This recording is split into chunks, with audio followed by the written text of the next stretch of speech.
안녕하세요. 맥키네지의 투자클럽입니다. HLB 대형 펀드들이 이제 HLB 쪽 이제 투자 저울질한다는 기사가 나왔습니다. 자, 조만간 이제 기관 리포터도 이제 나올 것으로 예상이 되고 있어요. 자, 장중 투자 전략까지 한번 살펴보도록 하겠습니다. 먼저 이 시각 현재 나스닥 선물 흐름 한번 보겠습니다. 자, 이제 9월 FOMC를 앞두고 이제 강달러 흐름들이 계속되면서 시장 압박이 되면서 오늘도 이제 국내 코스피 같은 경우는 이제 2400선 밑에서 계속 이제 코스닥 하락세 흐름이 키워가고 있죠. 자, 나스닥 선물 같은 경우에는 0.84%로 지금 약세 흐름들이 계속되고 있습니다. 이 전일 같은 경우에도 이제 장 초반에는 다우지수가 좀 반등세 흐름으로 가다가 이제 급트머리에 확 내려갔죠. 자, 이런 흐름들을 국내 장도 지금 이어가고 있고요. 대부분의 어떤 종목군들이 하락 흐름을 보여주고 있는 가운데 원달러 환율 자체는 지금 이제 1400원 돌파가 임박한 분위기를 내고 있습니다. 이러다 보니까 외국인들 기관들 중심으로 매도세가 나오고 있고요. 개인들만 지금 거래소 코스닥에서 매수하는 흐름을 보여주고 있습니다. 오늘 이제 1시간 전에 나왔던 이제 기사 이 부분 한번 살펴봐 드리면요. 이 HLB 쪽에 이제 블록버스터급 신약 이제 허가를 받으면 이제 블록버스터급의 어떤 신약으로 부각이 될 수 있는 가능성이 높아지면 이 자체적인 어떤 이제 리보세라님의 어떤 단독 관련되는 부분뿐만 아니라 이번 학회에서나 여러 번 이제 이 표적항암제가 병용 그러니까 면역관문 억제제의 병용 파트로서 상당히 이제 뭐 적응성이라든지 부작용이라든지 효과의 어떤 시너지 효과가 있다는 부분들을 리보세라님이 이제 검증과 이제 결과를 낸다라고 하면 많은 이제 빅파마들이 관심을 가진 어떤 약물이라 볼 수 있기 때문에 기업 가치 어떤 정가가 낼 수 있다. 이 부분에 지금 주목을 한다는 소리예요. 결론적으로 말씀을 드리면 내용을 보면 이렇습니다. HLB가 간암 1차 치료제 임상 3상에서 표적항암제 리보세라님의 어떤 효능을 입증을 하면서 이 외국인 지분율이 그 HLB는 개인 투자 지분이 좀 높기 때문에 셀트리온도 이제 개인 투자 지분이 뭐 5, 60% 정도 됩니다만 외국인 지분 자체가 HLB 같은 경우에는 작년에 이제 한 16.86% 정도 있다가 최근에 이제 뭐 거의 한 10% 초반 정도니까 시가총액 대비해 가지고는 리포터도 안 나오고 그 다음에 이제 외국인 지분율이 그렇게 높은 편이 아니기 때문에 자, 어떤 이제 결과를 내어서 단독 관련되는 뿐만 아니라 병용의 어떤 기대감이 높아진다라고 하면 지금 항암제 시장에서 가장 이제 메인은 사실 면역 항암제죠. 그래서 면역 항암제를 가지고 있는 대다수의 빅파마가 리보세라님에 관련된 어떤 관심이 증가되기 때문에 보통 이제 면역 항암제를 가지고 있는 이 머크나 브리스톨 마이언스나 아스트라제네카 같은 경우에는 뭐 키트루다 같은 경우는 전 세계의 병용으로 파트너로 임상 진행하는 것만 한 몇천 건 정도 되거든요. 그러니까 이런 관심들 자체가 기존에도 리보세라님의 어떤 병용 관련되는 부분에 대한 니즈가 높았습니다만 결과를 내게 되면 더 한층 이 부분들이 급증할 어떤 가능성이 있다는 부분에 대해서 이 외국인들 기관들이 관심이 좀 높아지고 있는 상황이라는 거죠. 최근에 어떤 학회 발표 위에.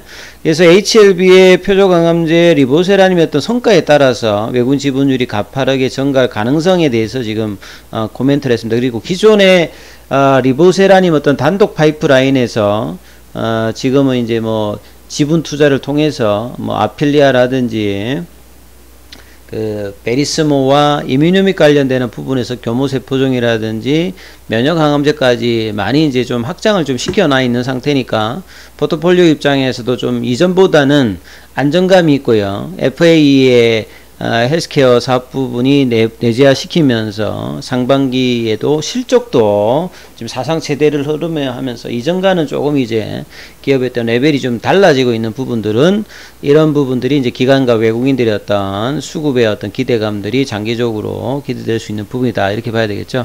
그래서 이번 이제 프랑스 파리에서 열렸던 에스모에서 이 캄넬리주맘의 어떤 병용법에서 가장 뭐 시장에서 주목해야 된다라고 하는 부분 중에서 이 OS값, 오버라이 서바이벌 관련된 어떤 부분들은 간암 치료제 역사상 이 가장 긴 22.1개월에 도달했죠. 이 정도면 주가가 5만원권 위에서는 사실 좀 놀고 있어야 되는데 3거래일 정도 지금 연속으로 고점에서 거의 30% 빠지면서 다시 4만원대 초반까지 내려왔던 어떤 부분이 있고요. 이 9월 28일에는 유상증자 기준일 관련되는 부분들이 있는데 다음 달에 지금 프리엔데이 관련했던 기대감이 있기 때문에 또 이제 주가 조정 이후에 재차 또 재료 반영을 또 기대할 수 있는 어떤 부분은 분명히 있습니다. 그리고 항암제는 이제 뭐 참고로 말씀드리면 모든 약 중에서 가장 이제 시장 규모가 크지요. 두 번째로 큰 게 이제 뭐 자가 면역 시장인데 항암제도 크게 보면 과거에 이제 소위 말해서 세포독성 항암제 부작용이 굉장히 많은 전신요법이죠. 그래서 정상세포와 암세포를 세포독성 항암제는 구분을 못합니다. 그래서 독성이 너무 이제 심하고 어려운 부분이 있기 때문에 여기에 대해서 해결을 하기 위해서 이제 1990년대 이후에 이제 나왔던 게 이제 표적항암제죠. 표적항암제가 또한 이제 10년, 20년 대단한 어떤 반응을 겪으면서 세포독성 항암제의 어떤 부작용을 극복했던 부분들이 이제 표적항암제인데요. 표적항암제의 단점이 있습니다. 이게 또 계속 처방을 하게 되면 내성이 생기죠. 그러니까 듣지 않는다는 거죠. 이제 암세포가 이제 타켓하고 있는 표적 관련된 부분에서 이제 변이가 일어난다든지 이러면 좀 이제 듣지 않는 어떤 부분이 있죠. 이러다 보니까 이제 2015년 이후에 인간의 자체적인 어떤 면역세포를 활성화한 게 이제 면역항암제죠. 요게 이제 뭐 키트루다라든지 옵디보라든지 여보이라든지 티센트릭이라든지 요런 어떤 부분들이 지금은 이 항암제여서 어떤 메인 입장이 있는데요. 근데 이게 면역항암제의 또 단점이 있죠. 이게 뭐냐면 적응률이 낮습니다. 그러니까 적응이라고 하는 건 반응이 좀 이제 낮다는 거죠.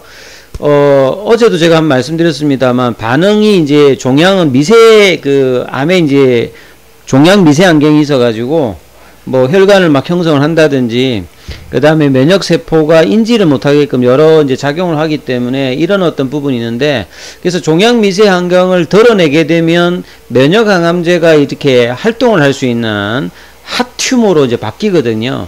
이걸 일으키는 어떤 기전 자체에 대해서 면역항암제 제조사들은 굉장히 관심이 많습니다. 그래서 병용을 하는 이유는 이런 어떤 반응률을 높이게 하기 위한 것이 가장 중요한데요. 그래서 여러 파트너를 세포독성 항암제도 했다가 그 다음에 면역항암제끼리도 했다가 표적항암제끼리도 했다가 뭐 3개를 엮기도 하고 4개를 엮기도 하고 하는데 리보세라님이 해보니까 이런 부분에서 반응률을 높이는 어떤 효과를 임상을 통해서 많이 이제 보여주고 있다는 거죠. 이제 그런 어떤 상황이기 때문에 만약에 이제 리보세라님이 허가를 받게 된다면 면역항암제 입장에서 병용 파트너로서 부각이 되는 거는 굉장히 중요한 어떤 부분이죠.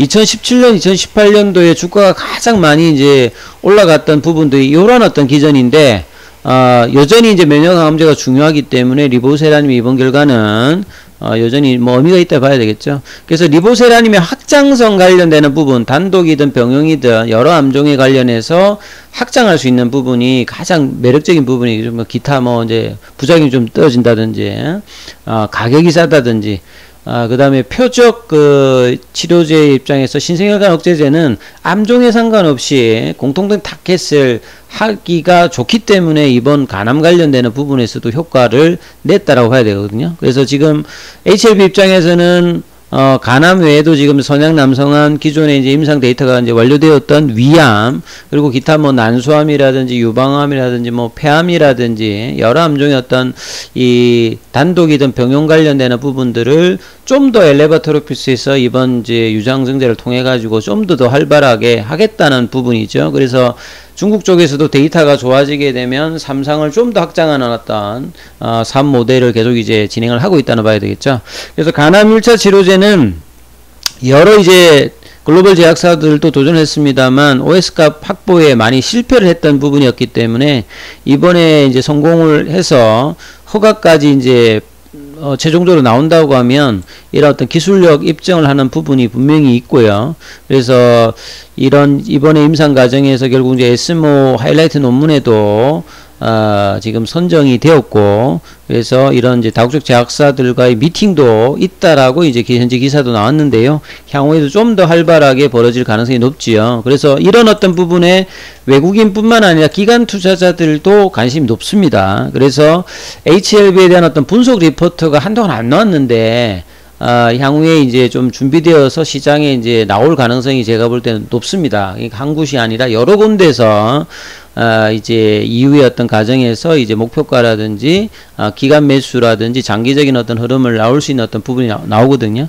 그래서 외국인 지분 자체도 지금 낮은 형태이기 때문에 이 부분이 기대되고, 최근에 이제 뭐 이게 악의적인 정권과 찌라시 관련되는 부분에서 회사가 적극적인 어떤 대응을 반박을 했지요. 그래서 뭐 추가 임성 과정 부분이나 부작용 관련되는 부분들도 홈페이지에 이제 뭐 8쪽 정도의 반박 관련되는 부분을 강력하게 좀 대응을 했는데, 주가는 오늘 이제 여전히 수급의 어떤 영향으로 장중 좀 반등을 좀 시도했습니다만 지금 큰 흐름은 나오고 있지 않죠. 그러니까 장중에 보시게 되면 프로그램 쪽으로 벌써 오늘도 한 10만 주 정도, 이게 공매도 관련되는 부분의 매매 관여율은 좀 떨어진다 하더라도 이 프로그램과 연계되어 있는 이 부분에 대한 어떤 지금 매물은 이제 추석 전에 이제 한 44만 주 올라갔던 부분들을 바로 지금 거기에 준하는 어떤 이제 매도가 나오면서 주가를 좀 압박하고 있거든요.